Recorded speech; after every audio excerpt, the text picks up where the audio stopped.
各位同學大家好啊！等我嚟解答一下咧2025年第6題嘅選擇題啊。以鋼索將升降機咧向上拉，上面嘅 VT 圖顯示咗升降機嘅速度隨時間嘅變化。咁我哋知道啦，呢度有一幅 VT 圖喎。好，咁啊望一望先 VT 圖咧好似記得佢嗰個嘅斜率咧。佢喺幅圖上面嘅斜率咧係等於咗嗰個加速度嘅，OK 係等於嗰個加速度 A 嘅，OK 好啦，咁亦即係話咧，其實呢一個 lift 咧，佢喺第一段，我哋當呢一段叫第一段啦。喺第一段嘅時候咧，佢係有加速度嘅，OK 即係有斜率嘅，正嘅斜率嚟嘅，OK。跟住去到呢一度咧，竟然喺中間嘅時候咧係冇加速度嘅喎，咁亦都好合理啊，係嘛？即係一個 lift 向上拉動佢嘅時候咧，一開始係加速嘅 ，OK，達到某一個速度之後咧就唔變啦，嗰個速度 keep 翻住一樣，即係冇加速度嘅。好啦，就嚟停嘅時候咧，佢當然就要減速啦，所以咧亦都係有 A 嘅，不過嗰個 A 咧就係一個負值嚟嘅 ，OK 負數嚟嘅，亦都見得到嗰個斜率咧係一個負數嚟嘅 ，OK。好啦，咁我哋知道呢一個咁嘅關係之後咧，咁先至問你喎，睇下先。咁啊，以下哪一幅圖咧正代表鋼索張力隨時間嘅變化，即係呢一個數值張力。好啦，咁我哋畫咗第一時間就係畫咗幅隔離體圖先，咩嚟㗎咁樣？好，畫咗個張力喺上邊。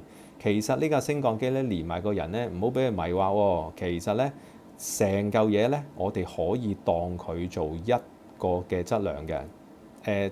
呢個升降機嘅質量當佢大階 M 啦，嗰個人嘅質量當佢係細階 M。佢其實因為佢同埋架升降機連埋一齊㗎嘛，咁所以咧我哋可以當佢嘅總質量。好。而乘翻嗰個 G 咧，其實就係等同於佢向下拉佢嘅力。好啦，首先分開3段去講先。第一段嘅情況，而家架 lift 咧向上咧係有加速度喎。咁亦即係話乜嘢啊？好，比較兩個之下，呢一個 T 同埋呢一個力咧之間咧，好明顯 T 係大過 M 括弧 M 加 M。收括弧 G 嘅 ，OK， 即係話呢一個咧係減翻 M 加 MG 係有正嘅喎，有找嘅喎，等於 MA，OK， 等於 MA。好啦，咁換句話說咧，第二段咧係啦，第二段咧就係由於咧佢第二段咧係冇加速度嘅喎，咁即係話乜嘢啊？非常簡單。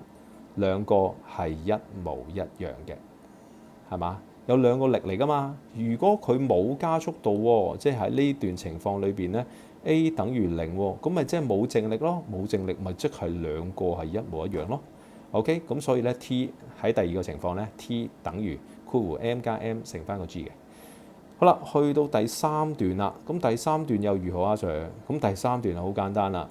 佢個 A 係負數嘅，即係話而家邊一個大啲啊？冇錯啦，就係括弧 M 加 M 收括弧減翻個 T 咧，竟然咧係有 MA 嘅，即係話呢個咧喺呢一刻嘅時間咧就係大啲，反為呢一個係細啲啦。OK，佢先至能夠做到咧嗰個嗱，我不如我唔好咁做啊，我不如咧就係咁樣做啊。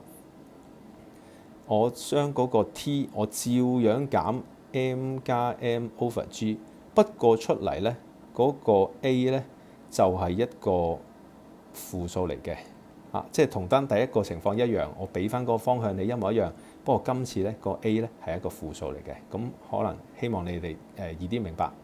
好啦，咁而家咧3個情況都係，請問你嗰個幅圖嘅 T 係一個乜嘢嘅樣貌咧？咁樣。好明顯啦，而家第一段嘅情況咧，呢個 負 M 加括弧 M 加 M 乘翻個 G 咧，好明顯加過去嘅時候咧，全部都係一個正數嚟嘅。OK， 由負變正啊嘛，咁所以咧第一段係嗰個呢個張力咧係不變而係一個正數嚟嘅。咁不變而係一個正數，好明顯係得呢一段啫。OK， 不變而係一個正數嘅。OK。好啦，第二段嗰個 T 係 exactly 係一模一樣，等於呢一個不變嘅數值嘅。咁當然啦，就係呢一段同埋呢一段啦，都係不變嘅喎。好，究竟佢點樣去決定 B 定係 D 呢？答案就係分高下啦。請問你究竟呢一個喺第三個情況嘅時候，嗰個嘅 t 究竟係一個負數啊，定還是都係一個正數呢？不過細過以前嘅一個正數呢？咁樣答案呼之欲出啦，就係當你呢一個調過去嘅時候呢，其實個張力仍然都係一個正數嘅嚇，仍然都係一個正數嘅。OK， 好，所以咧呢一個咧先至係我哋嘅答案。OK， 好啦，咁所以咧答案咧就會係 C 啦。好，呢一年咧第6題揀 C 嘅同學仔咧係總共有52%，可能有機會咧走咗某部分嘅同學就去咗 B 啦。OK， 咁呢個要小心啦，因為咧佢如果當咗佢係 T 係一個負數咧，咁就好恐怖啦。點解呢？因為 t 係一個負數，即係簡單嚟講，佢嗰個方向係向下嘅。咁你要向上拉啊嘛，冇理由呢就係 t 係一個負數嘅。咁所以呢 t 永遠都係一個正數，不過佢細咗啫嘛。咁所以呢應該個答案就毫無疑問啦，係 C 嘅。好，呢一年咧揀 C 嘅得52%，就係希望咧你遇到同類型嘅題目你都識得去做啦。好，同學仔加油啊！拜拜。